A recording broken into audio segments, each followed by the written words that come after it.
ஐரோப்பிய ஒன்றியத்துடனான வர்த்தக ஒப்பந்தம் காரணமாக கார்கள் மீதான இறக்குமதி வரி 110% இருந்து 40% குறைய வாய்ப்புள்ளதாக தகவல் வெளியாகியுள்ளது. ஐரோப்பிய ஒன்றியத்துடன் நீண்ட காலமாக எதிர்பார்க்கப்பட்ட தடையற்ற வர்த்தக ஒப்பந்தத்தின் ஒரு பகுதியாக ஐரோப்பாவில் இருந்து இறக்குமதி செய்யப்படும் கார்கள் மீதான வரியை இந்தியா கணிசமாக குறைக்க வாய்ப்புள்ளதாக தகவல் தெரிவிக்கின்றன. இந்த ஒப்பந்தம் நாளை இறுதி செய்யப்படலாம் என்றும் பிறகு அனைத்து ஒப்பந்தங்களுக்கும் தாய் என்று அழைக்கப்படும் இந்த ஒப்பந்தத்தை அங்கீகரிப்பார்கள் என்று எதிர்பார்க்கப்படுகிறது.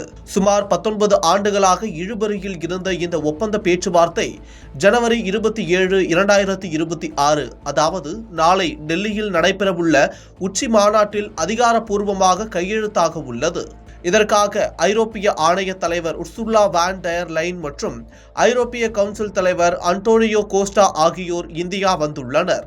முன்மொழியப்பட்டுள்ள இந்த ஒப்பந்தத்தின் கீழ் ஐரோப்பிய தயாரிப்பு கார்களுக்கான உச்ச வரம்பிலான இறக்குமதி வரியை தற்போதுள்ள 110% இருந்து 40% இந்தியா குறைக்கக்கூடும் என தகவல் வெளியாகியுள்ளது. ஐரோப்பிய நாடுகளின் நீண்டகால கோரிக்கையான கார் இறக்குமதி வரி குறைப்பு இந்த ஒப்பந்தத்தின் மையப்புள்ளி எனவும் கூறப்படுகிறது.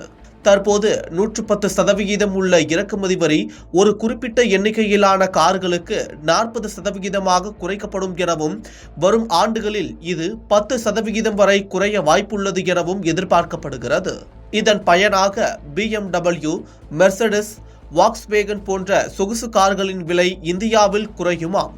இந்த தடையற்ற வர்த்தக ஒப்பந்தம் இரு நாட்டின் வர்த்தகத்தை விரிவுபடுத்துவது மட்டும் இல்லாமல் அமெரிக்காவின் 50% வரியால் பாதிக்கப்பட்ட ஜவுளி மற்றும் நகைகள் போன்ற இந்திய பொருட்களின் ஏற்றுமதியை அதிகரிக்கவும் உதவும். ஐரோப்பா ஒன்றியத்துடனான இந்தியாவின் தடையற்ற வர்த்தக ஒப்பந்தம் இறுதியானதற்கு முக்கிய காரணமாக அமெரிக்கா உள்ளது. அதிபர் ட்ரம்ப் கிரீன்லாந்து நாட்டை கைப்பற்ற முயற்சிப்பதன் ஒரு பகுதியாக ஐரோப்பா ஒன்றிய நாடுகளின் குறிப்பிட்ட 8 நாடுகள் மீது வரி விதித்து அச்சுறுத்தி வந்ததால் ஐரோப்பா ஒன்றியம் இந்தியாவுடனான வர்த்தக ஒப்பந்தத்தை இறுதி செய்ய உள்ளது என்பது குறிப்பிடத்தக்கது.